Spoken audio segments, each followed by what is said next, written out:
Benar, saat ini kita sedang berada di pelabuhan perikanan Nusantara Perigi di Desa Tasikmadu, Kecamatan Watulimo, Kabupaten Trenggalek. Sedang ada pencarian satu nelayan yang hilang. Insidennya kemarin ada satu perahu nelayan, perahu pancing ulur yang berangkat dari pelabuhan perikanan Perigi dengan satu nahkoda dan satu anak buah kapal. Nah, ini sesampainya di pintu keluar Teluk Perigi, tepatnya di perairan Karangmalang, perahu ini kendalinya patah sehingga sang nahkoda ini lepas kendali, lalu perahunya terhempas ombak dan menabrak karang di perairan Karangmalang tersebut. Nah, akibat insiden tersebut perahunya mengalami pecah, lalu dua nelayan ini hilang seketika. Laut memang tahun kemarin juga ada, dan kita juga sudah berusaha untuk bekerja sama dengan instansi terkait dengan ini. Dan selain itu kami sebagai pelayanan kepada masyarakat, terutama kapal nelayan tentunya kita selalu mensosialisasikan terkait dengan alat keselamatan di kapal, salah satunya seperti itu. Tapi memang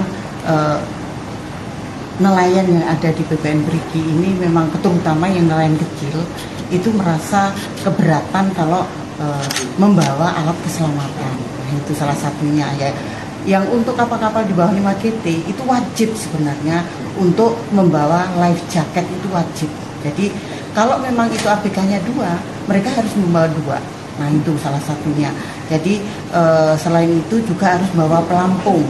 Ya, pelampung itu biasanya separuh dari ABK-nya. Jadi kalau 2 harus ada 1. Nah, memang nelayan di sini agak susah terkait dengan itu karena merasa ribet dengan membawa life jacket. Nah, pelampung juga mungkin memenuhi kapalnya lah seperti itu. Tapi kami selalu berusaha. Bahkan setiap tahun kita ada sosialisasi terkait dengan keselamatan pelayaran, terutama untuk kapal-kapal perikanan. Jadi di kami sebelum CP keluar untuk kapal-kapal yang di atas 5 GT, jadi di atas 5 GT itu harus ada SKKP namanya, ya. SKKP, sertifikat kelaikan kapal penangkap ikan, ya.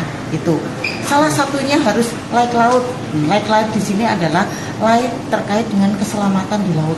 Nah, di sini alat-alat keselamatan ada semuanya. Nah, untuk kapal yang berapa GT sampai 30 GT syaratnya ada. Terus kapal di atas 30 GT syaratnya juga sudah ada di situ. Dan kami harus melaksanakan cek di situ. Ya, cek di situ sebelum CP-nya keluar.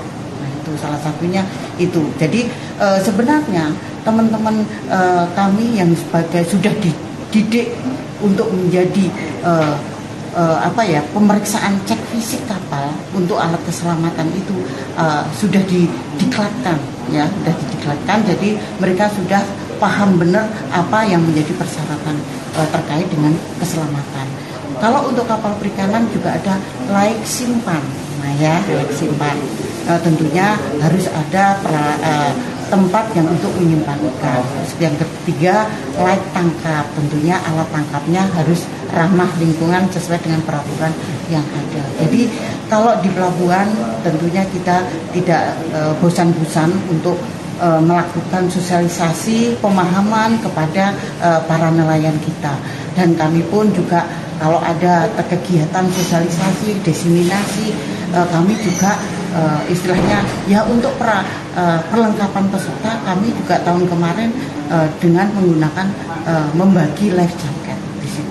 Nah, itu ya, itu salah satu bentuk kepedulian kita terhadap keselamatan para nelayan yang ada di sini. Tapi sekali lagi nelayan kami memang agak gimana ya kalau ngomongnya, karena memang agak khusus nih ya, merasa mungkin sudah berani di laut sehingga tidak mempedulikan keselamatan mereka.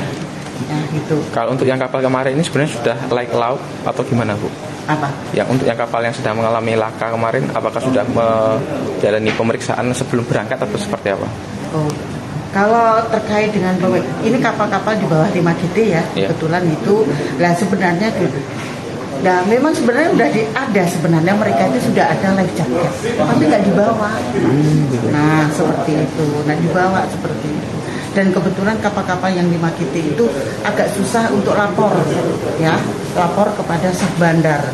Jadi kami sah bandar itu yang sudah mengecek ya, kalau yang lapor itu dicek nanti kelengkapan semuanya. Nah kalau sudah baru diterbitkan SPP. Itu pun kalau kapal-kapal yang izinnya lengkap.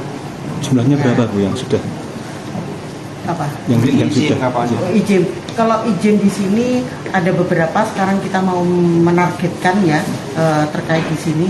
Dari saya datang itu sekitar 28, mungkin sekarang sudah sekitar 35% dari kapal yang ada. Ya karena ya itu ya kami sudah berusaha untuk berkoordinasi dengan instansi terkait karena dokumen kapal itu tidak hanya dari KKP tapi dari KSOP Kementerian Perhubungan juga ada mengeluarkan itu. Jadi kami juga harus bekerja sama dengan KSOP Probolinggo jadi terkait dengan dokumen kapal.